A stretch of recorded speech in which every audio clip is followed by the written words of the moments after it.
Hey guys welcome to my channel. আমি মরা এখন আমরা কথা বলবো হচ্ছে জিদ্দার বিষয়টাকে নিয়ে।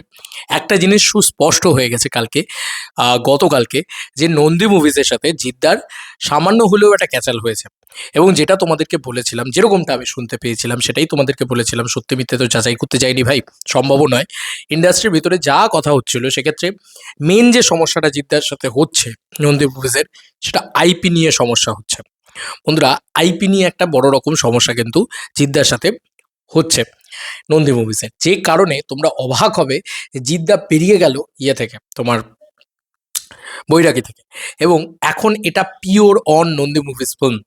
এবার বাংলার যা পরিস্থিতি, তাতে নতুন হিরো লঞ্চ করতে একটা নতুন মানে এমনি একটা নতুন ব্যানার, তোমরা এটাকে সাইয়ারা ভেবোই না। প্রথম কথা, এক তো এটা প্রতিম দিগুপ্তর ছবি সম্ভবত।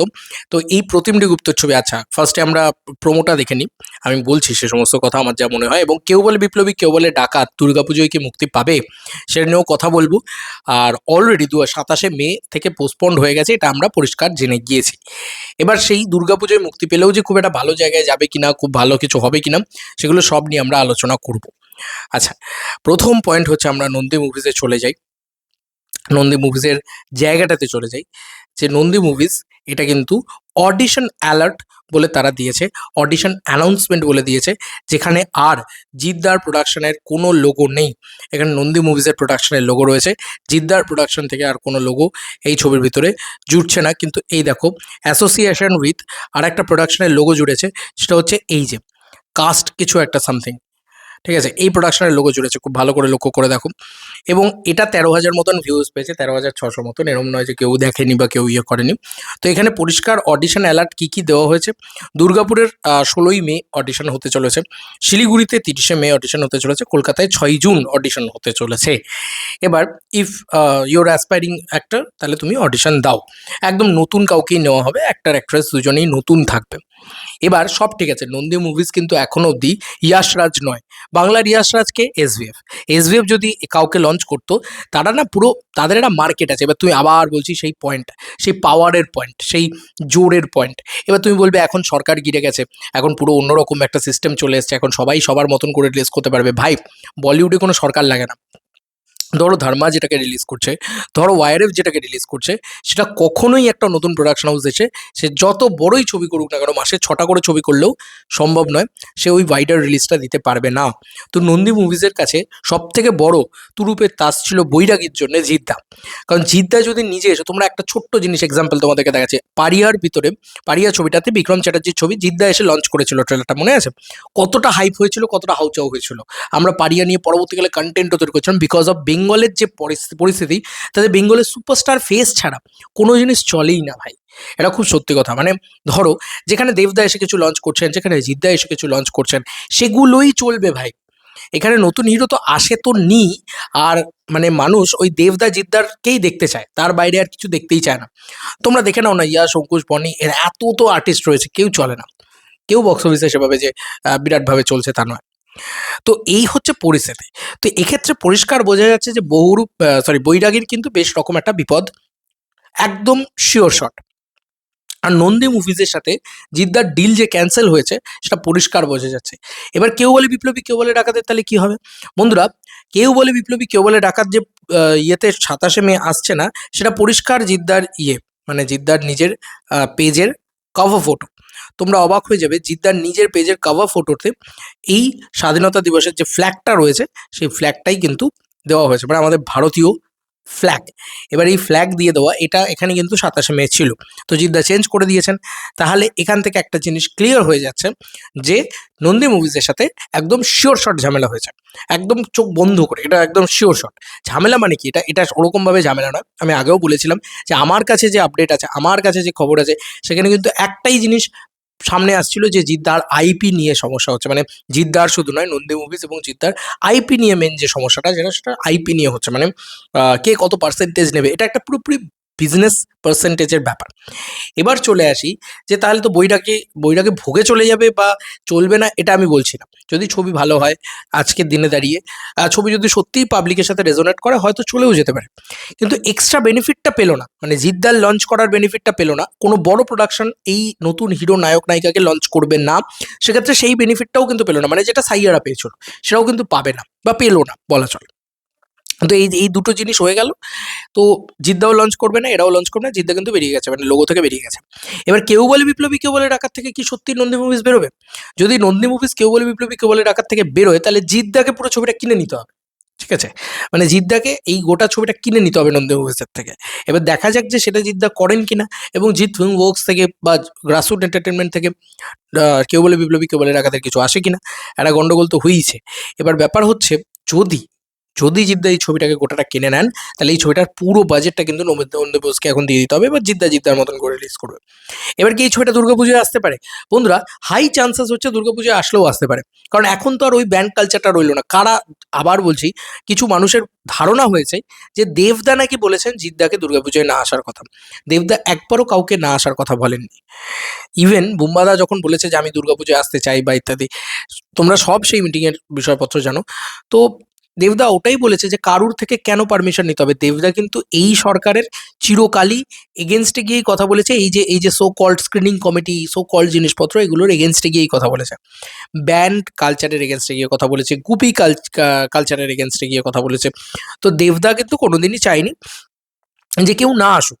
এবার যদি দুর্গাপুজোয় ফাইনালি জিদ্দা আসেন, তাহলে বক্স অফিস কি খুব ভালো হবে, মানে 27শে মে থেকেও বেটার হবে। আবার বলছি, আমার ব্যক্তিগত পরিসরে যেটা মনে হয়, এখানকার যারা হল ডিস্ট্রিবিউটার্সরা রয়েছে, তারা কিন্তু চাইবে না দেব ভার্সেস জিৎ হোক। মানে যারা হল মালিক বলছি, মানে তুমি সতরীপ শাহকে জিজ্ঞেস করে নাও, সে কিন্তু এই কথাই বলেছিল। আমি জানি না আজকে সেই সেম স্টেটমেন্ট দেবেন কিনা, তবে সে কিন্তু এই কথাই বলেছিল যে আমি একজন ব্যক্তিগত পরিসরে আমি জিদ্দার সাথে এই ভার্সেসটা চাই না। দেব ভার্সেস জিৎ হলে মার্কেট সাইজটা এইটুকু, ঠিক আছে, মার্কেট সাইজটা দুটো ভাগে ভাগ হয়ে যাবে। ঠিক আছে, যেই কারণে কিন্তু আমি চাই না। এবার এটা হচ্ছে বিষয়, এবং আমার মনে হয় ব্যক্তিগতভাবে, আবার বলছি, আমার সব থেকে বেস্ট টাইম লাইন মনে হয় জিদ্দার জন্য, সেটা হয়তো ডিসেম্বরটা আরও বেটার হতে পারে। এবার তুমি বলবে ডিসেম্বরে প্রচুর বাইরের ছবি আছে, হ্যাঁ ঠিক আছে, কিন্তু দুর্গাপুজোয় ক্যাপটাই কিন্তু এইটুকু। এবার দুর্গাপুজোর বক্স অফিস কিন্তু বিরাট কিছু হয় না, আমরা এটা আগেও দেখেছি। আমি আগেও বলেছি যে দেশু সেভেনেরও কিন্তু সেক্ষেত্রে একটা মাথায় ভয় আছে যে দুর্গাপুজোয় কী হবে, কারণ দুর্গাপুজো খুব একটা কিন্তু সেফ জোন নয় বাংলা ইন্ডাস্ট্রির জন্য। অনেকেই বলতে পারে দুর্গাপুজোয় দারুণ ব্যবসা হয়, দারুণ দারুণ ব্যবসা হলেও সেটা একটা ক্যাপের ভিতরেই থাকে, সে কিন্তু বিরাট করে ফেটে যায় না, যেটা ক্রিসমাসে হয়। ঠিক আছে, আমরা দেখেছি এটা প্রিভিয়াসলি, যে 25 কোটি 30 কোটির ব্যবসা যদি হতে হয়, তাহলে সেটা ক্রিসমাসে হতে হয়। দুর্গাপুজো কিন্তু সেই জোনটায় যায় না, মানে সেই লেভেলটায় যায় না, যদি না খুব এক্সট্রাঅর্ডিনারি ছবি হয় বহুরূপীর মতন। এবার আমরা সবাই জানি যে কেবল বিপ্লবী কেবলের ডাকাত খুব ভালো একটা ছবি, কারণ আমাদের মানে প্রোমো ইত্যাদি এগুলো সবই খুশি করেছে। এবার দুর্গাপুজোয় আসুক, আমি তো বারবারই বলছি, কিন্তু তাতে কিন্তু হল মালিকরা, আবার বলছি, হল মালিকরা কিন্তু চাইবে না, কারণ ওই যে মানে সিঙ্গেল স্ক্রিনে তো দুজনেই মাসিহা। তো দুজনের ছবি যখন ডিস্ট্রিবিউট হবে, তখন কিন্তু একটা মানে প্রতিটা হলই চাইবে যে ভাই আমি জিদ্দার সবকটা শো, মানে 4টে শো চালিয়ে জিদ্দার থেকে যে পুরোটা পাবো সেটা তারা চাইবে, এবং 4টে শো চালিয়ে দেবদার থেকে যে পুরোটা পাবো সেটাও তারা চাইবে। তো সেই কারণেই আর কি ওরা চাইবে না, হল মালিকরা চাইবে না। বাট যদি জিদ্দা আসতে চায় আসতে পারে, একদম ক্লিয়ার হয়ে গেল। এবং দুর্গাপুজোয় কি তাহলে কেউ বলে বিপ্লবী কেউ বলে ডাকাত আসতে পারবে? আসতে তখনই পারবে যখন এই আইপি জটিলতাটা সমস্যার সমাধান হবে, জিৎ ভার্সেস নন্দী মুভিজের ঝামেলাটা সমস্যার সমাধান হবে। কারণ নন্দী মুভিজ কিন্তু বৈরাগী থেকে তো জিদ্দা নেই আর, বৈরাগীতে জিদ্দা কোনোভাবেই নেই। এবার দেখার বিষয় যে কেউ বলে বিপ্লবী কেউ বলে ডাকাত থেকে নন্দী মুভিজ বেরিয়ে যায় নাকি। যদি বেরিয়ে যায়, তাহলে কিন্তু জিদ্দা দুর্গাপুজো একদম চোখ বন্ধ করে আরামসে চলে আসতে পারে, বা ডিসেম্বরে আসলো বা অন্য কোনো টাইমে আসলো। এবার তুমি বলবে জিদ্দা ফেস্টিভ্যাল পায় না, ফেস্টিভ্যালে তো ছবি চলে। তুমি এটা শিওর বলতে পারো যে 27শে মে যা চলবে তার থেকে তো বেটার চলবেই ইয়েতে, তোমার দুর্গাপুজোয়। এবং এখন যে হাওয়াটা রয়েছে সেটা হচ্ছে জিদ্দার মানে একদম নিরপেক্ষ, কোনো রকম কোনো রাজনৈতিক ব্যক্তিত্ব ছিল না কোনোদিন, সেই দিকেও একটা হাওয়াটা রয়েছে, সেই দিকেও একটা পাবলিকের ক্রেজ থাকবে, সেগুলো সব থাকবে। তো দুর্গাপুজোয় যদি দেব ভার্সেস জিৎ হয়, সেক্ষেত্রে কিন্তু বক্স অফিসেরও একটা ভালো রকম ইয়ে হবে। বিশ্বাস করো দেব ভার্সেস জিৎ হলে আমাদের যে কী লাভ, আমরা সত্যি কথা বলছি, আমরা রাবণ কিশমিশের সময় অন্য লেভেলের লাভ। তা আমরা বলতেই পারতাম, কিন্তু বাংলা ইন্ডাস্ট্রির বক্স অফিসে কতটা লাভ হবে, মানে দেশু সেভেন ধরো 10 কোটি টাকার কামাচ্ছে, আর ওদিকে জিদ্দার ছবিটাও ধরো 10 কোটি টাকা কামাচ্ছে, কিন্তু ওভারঅলে তুমি কিন্তু ওই ম্যাসিভ কালেকশনটা, মানে একটা ছবি যে 20 কোটি 22 কোটি 25 কোটি ওটা যাবে, ওটা দেখতে পাবে না। জিদ্দা যদি একা আসে 15 কোটি টাকাও নিয়ে চলে যেতে পারি এখন যা পরিস্থিতি, ঠিক আছে। আহ, তোমার কেউ বলে বিপ্লবী, কেউ বলে টাকা দিয়ে। এবার একটা উইন্ডোকে 6টা ছবিও আসতে পারে, ঠিক আছে, যার দম থাকবে সে লাস্ট অব্দি সাস্টেনেবল হবে। এবার তাহলে দুর্গাপুজোয় কিন্তু 100টা ছবিও আসতে পারে, কারণ কেউ কারোর কিছু বাধা দেওয়ার রইল না। তো এসবিএফ তো একেনবাবু নিয়ে আসছে, একেনবাবু কিন্তু স্ট্রং কম্পিটিটার, আর এসবিএফ কিন্তু পুজোয় এসে কখনো হারে না, তাই দেবদার মাথায় কিন্তু এটার একটা বড় রকম চাপ থাকবে। তার সাথে দেশু সেভেন, আচ্ছা তারপরে আছে বহুরূপী টু, তারপরে থাকবে জিদ্দা, ঠিক আছে। এই 4টে ছবি কিন্তু ইতিমধ্যেই আমরা দেখতে পাচ্ছি, এছাড়াও আরও টুকরো টাকরা ছবি আরও চলেই আসবে, দেখবে সেগুলো তো মানে কাঁচিয়ে বেরিয়েই যাবে, সেগুলো বাদই দাও। তো মনে হচ্ছে যে দুর্গাপুজোয় জিদ্দার কিন্তু একটা হাই চান্স আছে, যদি নন্দী মুভিজের থেকে জিদ্দা পুরো ছবিটা কিনে নেয়। দেখা যাক কি করে, এবং প্রচার মানুষের কাছে করতেই হবে। ছবিটা যে পোস্টপন্ড হয়েছে সেটা 100% কনফার্ম, এবং যে ঝামেলাগুলো, যে অ্যালিগেশনসগুলো জিদ্দার এগেনস্টে সো কল রানা সরকার এনেছিল, সেগুলো তো ভুল প্রমাণিত করতে হবে। সেটাও একটা বিষয়। রানা সরকার বলেই দিচ্ছে 27 মে রিলিজ হবে না, এই হবে না, ওই হবে না, সেগুলো ঠিক আছে। এবার জিদ্দা যদি ছবিটাকে প্রপারলি এবছরে রিলিজ করে দেয়, আর এবছরেই রিলিজ হবে ছবিটা, আমার এটুকু মনে হয়। কেন বলো তো? তারও একটা কারণ আছে। একটা ছবি তুমি কখনো মানে তৈরি করে ফেলে রাখতে পারো না, কারণ তার তো একটা ইন্টারেস্ট যাচ্ছে না। ধরো তুমি ছবিটার পিছনে 7 কোটি টাকা লাগিয়েছো, 5 কোটি টাকা লাগিয়েছো, 4 কোটি টাকা লাগিয়েছো, 2 কোটি টাকা লাগিয়েছো, 3 কোটি টাকা লাগিয়েছো, যাই লাগাও, এটা তো একটা একটা এক্স অ্যামাউন্ট তো লাগিয়েছো, সেই অ্যামাউন্টের উপরে তো তোমার ইন্টারেস্টটা যাচ্ছে। যতক্ষণ না সেটাকে তুমি রিটার্ন আনতে পারছো, ততক্ষণ তোমার কাছে তো সেটা প্রফিটেবল নয়, তাই না? তো যাই হোক, এই ছিল এখনকার মতো ভিডিও।